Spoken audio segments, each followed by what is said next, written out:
भाजपनं शिवस्मारकाच्या कार्यक्रमावर वर्चस्व प्रस्थापित केल्यानंतर आता त्याला जोरदार प्रत्युत्तर देण्यासाठी शिवसेना सज्ज झाली। बीकेसीवर होणाऱ्या उद्याच्या मेट्रो उद्घाटनाच्या कार्यक्रमात जोरदार शक्ती प्रदर्शन करण्याची तयारी शिवसेनेनं केली। मातोश्रीवर झालेल्या बैठकीत सर्व आमदार आणि विभाग प्रमुखांना उद्याच्या कार्यक्रमाला हजर राहण्याचे आदेश दिलेत। मुंबईतल्या राम मंदिर रेल्वे स्थानक उद्घाटनाचा अनुभव लक्षात घेता बीकेसीवर शिवसैनिक मोठ्या संख्येनं हजर राहणार आहेत। त्यामुळे उद्याही भाजप शिवसेनेत घोषणायुद्ध रंगणार की आणखी टोकाचा संघर्ष होणार याकडे आता सर्वांचं लक्ष लागलंय।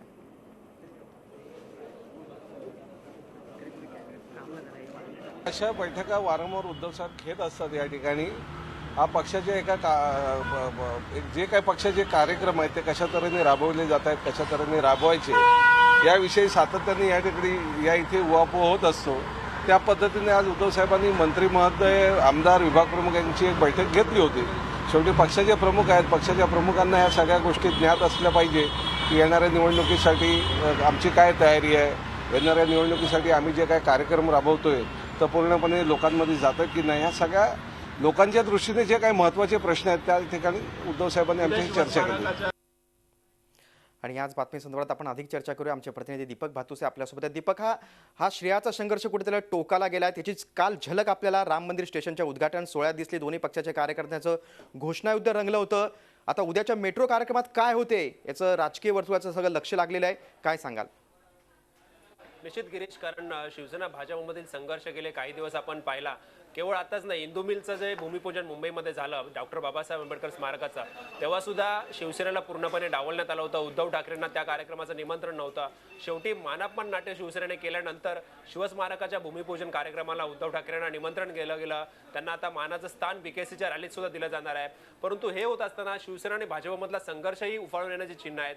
आणि काल राम मंदिर रेल्वे स्थानकावर ज्याप्रमाणे शिवसेना आणि भाजपच्या कार्यकर्त्यांनी घोषणाबाजी केली, एकमेकांविरोधात घोषणाबाजी केली, ती घोषणाबाजी पाहता उद्याच्या बीकेसीच्या कार्यक्रमामध्ये सुद्धा याची पुनरावृत्ती होण्याची भीती आहे।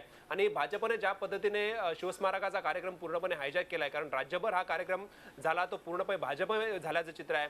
भाजपच्या कार्यकर्त्यांनी ठिकठिकाणी हा कार्यक्रम साजरा केला, आमदारांनी साजरा केला गेला। आज चेंबूर पासून जी रॅली निघालेली आहे, जे जलकलश मुंबईत सर्व राज्यभरातून आले, त्याचबरोबर माती आलेली आहे, माती कलश, त्याची जी यात्रा निघालेली आहे त्या यात्रेत सुद्धा कुठेही शिवसेनेचं स्थान आपल्याला दिसत नाही। हा शासकीय कार्यक्रम आहे, परंतु सत्तेत सहभागी असूनही या कार्यक्रमामध्ये शिवसेनेला स्थान देण्यात आलेलं नाहीये।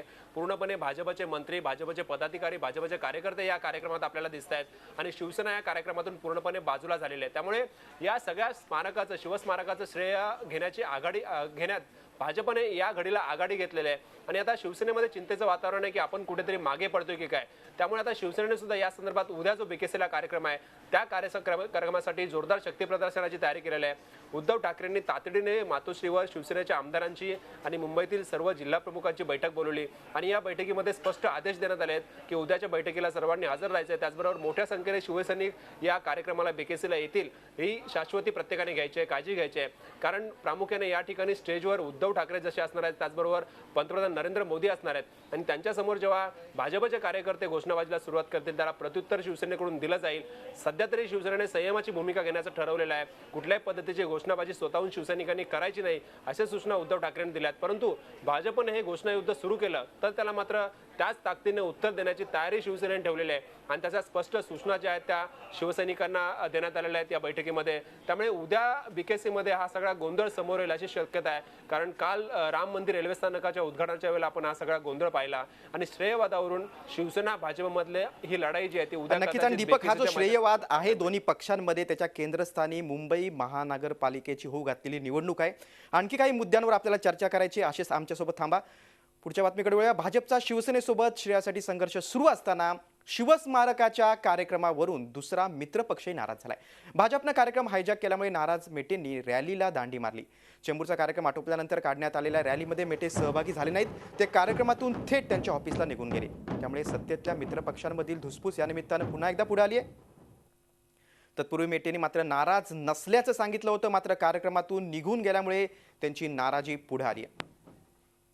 आणि आज बातमी संदर्भात, या घटनेसंदर्भात आपण अधिक चर्चा करूया। आमचे प्रतिनिधी दीपक आपल्यासोबत। दीपक, कुठेतरी कारण या शिवस्मारक समितीचे मेटे अध्यक्ष आहेत आणि चेंबूरमध्ये सुरुवातीला ते होते, मात्र नंतर रॅलीत त्यांचा सहभाग नव्हता. त्यामुळे मेटेंची नाराजी आहे का, भाजपनं हा संपूर्ण कार्यक्रम हायजॅक केलाय असं त्यांना वाटतंय म्हणून त्यांची नाराजी आहे का, त्यांना डावललं गेल्याची त्यांच्या मनात कुठं खतखत आहे का? गिरीश, निश्चितच, कारण हा सर्व जो कार्यक्रम आहे शिवस्मारकाचं भूमिपूजनानंतर जे बांधकाम होणार आहे ते पूर्णपणे शिवस्मारक समितीच्या अखत्यारीत असणार आहे आणि शिवस्मारक समितीचे अध्यक्ष विनायक मेटे आहेत. स्वतः भाजपने हे अध्यक्षपद त्याच्याकडे देऊ केलेलं आहे. परंतु शिवस्मारक समितीचा अध्यक्ष असूनही या सगळ्या कार्यक्रमांमध्ये मेटेंना कुठेही अध्यक्ष म्हणून स्थान मिळालेलं नाही आहे. उद्या जे जलपूजन होणार आहे समुद्रात, पंतप्रधान नरेंद्र मोदी यांच्याबरोबर उद्धव ठाकरे, त्याचबरोबर सातारा आणि कोल्हापूरचे जे महाराज आहेत छत्रपतींचे वंशज, ते या कार्यक्रमामध्ये सहभागी होणार आहेत. परंतु या ठिकाणी मेटेंना कुठल्याही प्रकारचं स्थान देण्यात आलेलं नाहीये. दुसरीकडे काल जी पत्रकार परिषद झाली त्याच्यात सुद्धा पूर्णपणे भाजपच्या मंत्र्यांचं वर्चस्व होतं. चंद्रकांत पाटील असतील का विनोद तावडे असतील, मेटे काहीशे या पत्रकार परिषदेमध्ये बाजूला पडलेले आपल्याला पाहायला मिळाले. आणि बीकेसी मध्ये सुद्धा जो कार्यक्रम होणार आहे त्या ठिकाणी मेटेंना केवळ आभार प्रदर्शनाचं काम देण्यात आलेलं आहे. त्यामुळे स्मारक समितीचा अध्यक्ष असूनही आपल्याला डावललं जात असल्याची भावना आहे आणि तीच नाराजी मेटेंची आज दिसून आली. चेंबूरमधून जेव्हा जलकलश आणि मातीचे कलश जेव्हा सर्व राज्यातून चेंबूरमध्ये आले त्या ठिकाणी या कलशाचं स्वागत झालं, परंतु पुढेही जी यात्रा निघाली त्या यात्रेमध्ये मेटेंना स्थान नव्हतं. त्यामुळे मेटे नाराज होऊन तिथून निघाले. आता उद्या मेटे या संदर्भात काय करतात, कदाचित आभार प्रदर्शनाचा कार्यक्रम सुद्धा मेटे त्याच्यात सहभागी होणार नाहीत अशी शक्यता, अशी चर्चा आहे. मेटे आता उद्या काय भूमिका घेतात, स्वतः येऊन आभार प्रदर्शन करतात का, याकडे आता लक्ष लागलेलं आहे. परंतु निश्चितच भाजपने ज्या पद्धतीने शिवस्मारक समितीचे अध्यक्ष असूनही मेटेंना डावललंय त्यामुळे शिवसेनेची जशी नाराजी आहे तशी आता मेटेंची नाराजी उफाळून आल्याचं दिसतं. नक्कीच दीपक, आता उद्या मेटे काय भूमिका घेतात ते बघणं देखील महत्त्वाचं आहे. कारण यापूर्वी देखील मंत्रिमंडळात स्थान न दिल्यामुळे मेटे नाराज होते आणि आता त्यात भर पडलेली असं आपण म्हणू शकतो. तुम्ही दिलेल्या सविस्तर माहितीबद्दल धन्यवाद. झी 24 तास रहा एक पाऊल पुढे.